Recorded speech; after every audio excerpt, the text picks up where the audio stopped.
అందరికీ నమస్కారం. ఈరోజు మనం బౌద్ధమతం యొక్క ముఖ్యమైన అంశాలను లోతుగా పరిశీలించబోతున్నాం.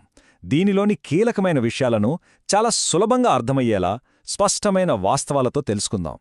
సరే, మరి మనం ఈరోజేమేం చూడబోతున్నామంటే, ముందుగా గౌతమ బుద్ధుడి జీవితంలోని ముఖ్య సంఘటనల గురించి తెలుసుకుందాం. ఆ తర్వాత ఆయన చెప్పిన ప్రధాన బోధనలు ఏంటో చూద్దాం. ఇక బోధిసత్వులు అంటే ఎవరు, వాళ్ల ప్రాముఖ్యత ఏంటి, అలాగే బౌద్ధమత పవిత్ర గ్రంథాల గురించి కూడా చర్చిద్దాం. చివరిగా అన్నింటినీ కలిపి ఒకేచోట రివిజన్ చేసుకోవడానికి ఒక టేబుల్ కూడా ఉంది. సో మన ప్రయాణం బౌద్ధమత స్థాపకుడితోనే మొదలవుతుంది. ఆయన క్షత్రియవర్ణంలోని శాక్యవంశంలో జన్మించారు. ఆయన అసలు పేరు వచ్చేసి సిద్ధార్థుడు.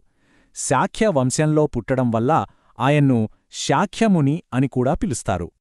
ఆయన జీవించిన కాలం చూస్తే క్రీస్తుపూర్వం 566 నుండి 486 వరకు.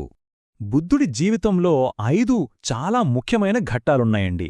వాటిని పంచమహాకాళ్యాణములు అని పిలుస్తారు.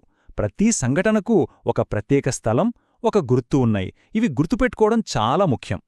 మొదట లుంబినీలో జననం, దీనికి గుర్తు తామర పువ్వు.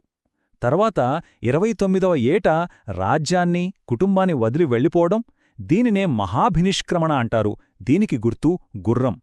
ఆ తర్వాత 35వ ఏట గయాలో బోధివృక్షం కింద జ్ఞానోదయం పొందడం, సారనాథ్లో తన మొదటి బోధన చేయడం, దీనిని ధర్మచక్ర పరివర్తన అంటారు. దీనికి గుర్తు ధర్మచక్రం. ఇక చివరగా 80వ ఏట కుషీనగరంలో ఆయన తుదిశ్వాస విడిచారు. దీనినే మహాపరినిర్వాణ అంటారు. దీనికి గుర్తు స్తూపం. ఇప్పుడు ఆయన జీవితం నుంచి ఆయన బోధనల వైపు వెళ్దాం.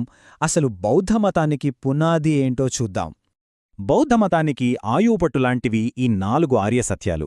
సింపుల్గా చెప్పాలంటే, జీవితంలోని సమస్యను అర్థం చేసుకుని దానికొక సొల్యూషన్ చూపించే ఫ్రేమ్వర్క్ ఇది. మొదటిది, ప్రపంచం మొత్తం దుఃఖంతో నిండి ఉంది. రెండవది, ఆ దుఃఖానికి అసలు కారణం మన కోరికలే. మూడవది, ఒక మంచి విషయమేంటంటే ఆ దుఃఖాన్ని మనం ఆపొచ్చు. మరి నాలుగవది, అలా ఆపటానికొక మార్గం కూడా ఉంది. మరా దుఃఖాన్ని పోగొట్టే మార్గమేంటి? అదే ఈ అష్టాంగ మార్గం. ఇవేవో 10 కమాండ్మెంట్స్ లాంటివి కాదండోయ్.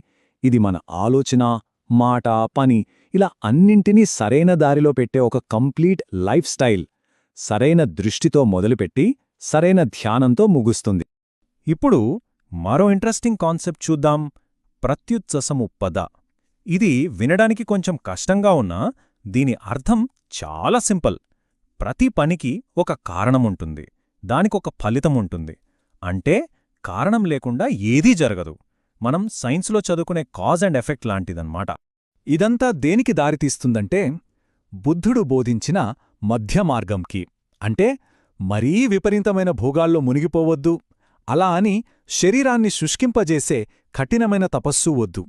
రెండింటికీ మధ్యలో బ్యాలెన్స్డ్గా ఉండాలి. అదే అసలైన మార్గం అని ఆయన చెప్పారు. సరే, ఇప్పుడు బౌద్ధమతంలో చాలా ముఖ్యమైన పాత్ర పోషించే కొన్ని దివ్య స్వరూపాల గురించి తెలుసుకుందాం. వీరినే బోధిసత్వులు అంటారు.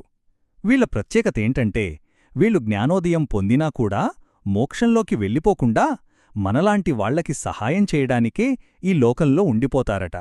అంటే వీళ్లు కరుణకు, సేవకు నిలువెత్తు రూపాలన్నమాట. వీరు బుద్ధుని పూర్వజన్మలకు ప్రతీకలు. ఈ టేబుల్ చూడండి, చాలా క్లియర్గా అర్థమవుతుంది. ఒక్కో బోధిసత్వుడికి ఒక్కో గుర్తు, ఒక్కో లక్షణముంటాయి. ఉదాహరణకి వజ్రపాణిని చూడండి. చేతిలో వజ్రాయుధంతో ఉంటాడు, పాపులను శిక్షిస్తాడు. అదే అవలోకిటేశ్వర అయితే చేతిలో పద్మంతో కరుణ, దయకు ప్రతీక. మంజుశ్రీ జ్ఞానానికి చిహ్నం. ఇక భవిష్యత్తులో రాబోయే బుద్ధుడెవరంటే మైత్రేయ. ఇక బౌద్ధమతానికి సంబంధించిన పవిత్ర గ్రంథాల విషయానికి వద్దాం. ఈ గ్రంథాలను కలిపి త్రిపీఠకాలు అంటారు. త్రి అంటే 3, పీఠకం అంటే బుట్ట. సో 3 బుట్టలు అన్నమాట. ఇవి పాళీ భాషలో రాయబడ్డాయి. మొదటి బుట్ట సుత్తపీఠక. దీన్ని సంకలనం చేసింది బుద్ధుడి ప్రియ శిష్యుడైన ఆనందుడు. ఇందులో గౌతమ బుద్ధుడి అసలైన బోధనలు, ఆయన చెప్పిన సూక్తులు అన్నీ ఉంటాయి. ఈ సుత్తపీఠకంలో మళ్లీ 5 విభాగాలున్నాయి. వాటిని నికయాలు అంటారు. వీటిలో అన్నిటికంటే పెద్దది ఖుద్దక నికేయ. మనందరికీ బాగా తెలిసిన జాతక కథలు, అంటే బుద్ధుడి పూర్వజన్మల కథలు అన్నీ ఈ ఖుద్దక నికయంలోనే ఉంటాయి. ఇక రెండవ బుట్ట వినయపీఠక.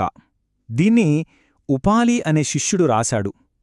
ఇందులో బౌద్ధ భిక్షువులు, సన్యాసులు పాటించాల్సిన నియమ నిబంధనలు, వాళ్ళ ప్రవర్తన నియమావళి అంటా ఉంటుంది. మూడవది అభిధమ్మ పీఠక. ఇది మొదటి రెండిటికన్నా కొంచెం అడ్వాన్స్డ్. ఇది మూడో బౌద్ధ సంగీతిలో మొగలిపుత్త తిస్స ఆధ్వర్యంలో సంకలనం చేయబడింది. ఇందులో బౌద్ధ ధర్మం యొక్క తాత్విక విశ్లేషణ, ఫిలాసఫీ అంతా ఉంటుంది. సరే, ఇప్పటిదాకా మనం చాలా విషయాలు తెలుసుకున్నాం కదా, ఒక్కసారి వాటన్నింటినీ క్విక్గా రివైజ్ చేసుకుందాం. ఈ టేబుల్ చూడండి, ఇది చాలా హెల్ప్ అవుతుంది. బుద్ధుడి పేరు దగ్గర్నుంచి పంచమహాకాళ్యాణములు, 4 ఆర్యసత్యాలు, వాటిని చెప్పినవాళ్లు, అవి ఉన్న గ్రంథాలు, ఇలా అన్నీ ఒకేచోట నీట్గా ఉన్నాయి. ఒకసారి చూస్తే మొత్తం రివిజన్ అయిపోతుంది. సరే, ఇదంతా విన్నాక చివరిగా ఒక ఆలోచింపజేసే ప్రశ్న. బుద్ధుడు చెప్పిన ఈ బోధనలన్నింటిలో కరుణ, మధ్యమార్గం, అష్టాంగమార్గం ఇలాంటివన్నీ ఉన్నాయి కదా, మరి వీటిలో ఈరోజు మన సమాజం ఎదుర్కొంటున్న సమస్యలకు అత్యంత అవసరమైన బోధన ఏది అనిపిస్తుంది? ఒకసారి